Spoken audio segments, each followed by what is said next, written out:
Hi, Tanna Marshall here with your Feel Good Friday message. And today I want to talk to you about the value of a good cry. And the reason I'm doing this today, this actually came up for me this morning, the last couple of days actually, because we all know that many women are a little bit more sensitive certain times of the month than others. And it's hormonal, it's not our fault. It's just that sometimes things set us off a little bit more easily than other times. And I happen to be in the middle of one of those times.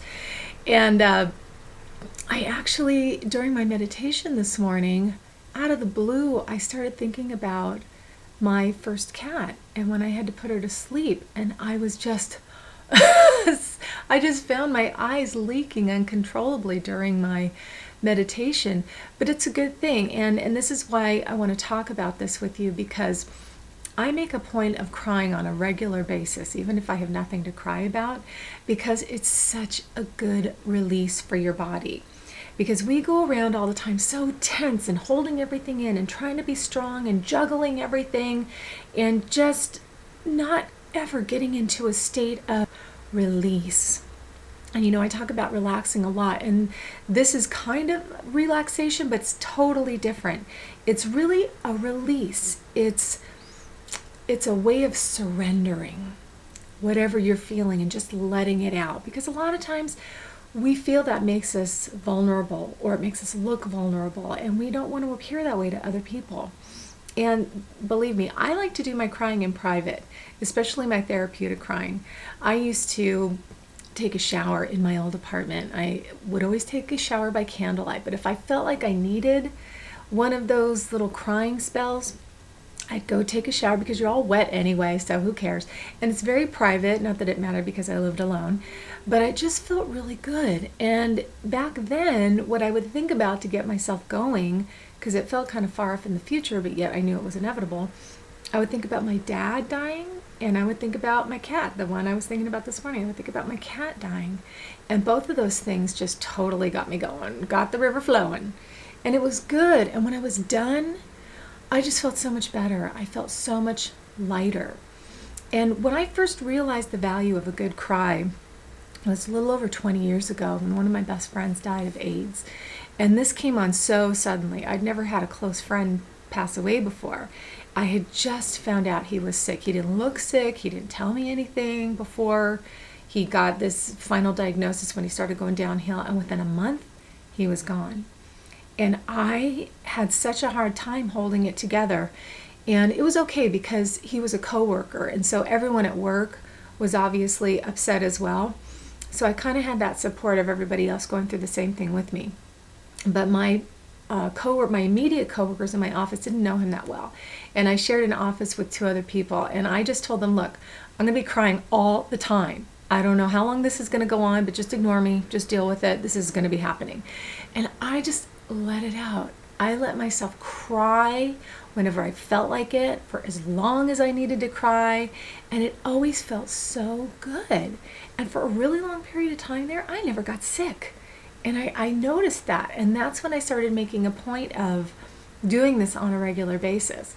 And sometimes things happen and you do need a shoulder to cry on. So if you need somebody there to support you during this, if you're going through something, then seek out a safe friend or somebody that you feel comfortable with just letting it all out. Because I'm talking about the ugly cry. Another reason to do it in the shower, because you can clean it all up. But I don't do it as often as I used to. And it's something that when I am moved to cry, whether something touches me deeply, because beauty can do it too. I cry a lot when I go to Disneyland. I'll be looking at different things and I'm like, oh my God, so amazing, so beautiful. And it'll just kind of get me going. But yet I'm in public, so I'm not going to let it go. And if you're like me and you like to have the private cry, then just maybe hold off, put it on hold, like, oh, pause until I can get home and be alone. And then when you have that opportunity, just let it out.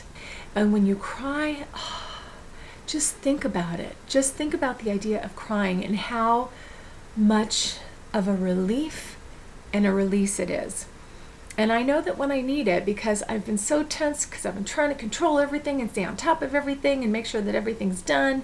And sometimes I feel overwhelmed, and then anger comes in, and I get all these emotions. And then when something comes along or happens that it kind of just breaks me open, and I'm like, oh, yeah, dang it anymore. And then the floodgates open, and I feel so much better. We need that release. We need that surrender to move forward. If we stay stuck here, that's not good. It's not good for us mentally, emotionally, spiritually, or physically. Set aside some time. Watch a movie that makes you cry. Boy, there are plenty of them out there. I've the ones that always get me, the end of E.T., the end of It's a Wonderful Life, the funeral scene from Steel Magnolias. There's so many. I'm sure you have your own too. Oh my God, Brian's Song. Have you ever seen Brian's Song? Holy crap. If you've never seen it, it's such a good movie. You'll cry through the whole thing. So I want you to try that. If you haven't had a good cry in a while, or maybe you've had some stuff going on and you can't stop crying, it's okay. Just know it's not going to last forever. And get the support you need. If you do need that shoulder, go find someone who's a safe shoulder to cry on. And otherwise, just let it go. Just let it out and realize you're not going to be crying forever. It's going to have a period where it tapers off and you'll feel better and things will get better. But I just want you to see the value in having that good cry and allowing it as often as possible. And if it's not happening, initiate it. Set aside some time, make it happen. And with that, I want to wish you a wonderful weekend. Hope you don't cry this weekend unless you decide to put this into practice. And if you do, I hope it's a good experience. Just have a great weekend, and I'll see you next week.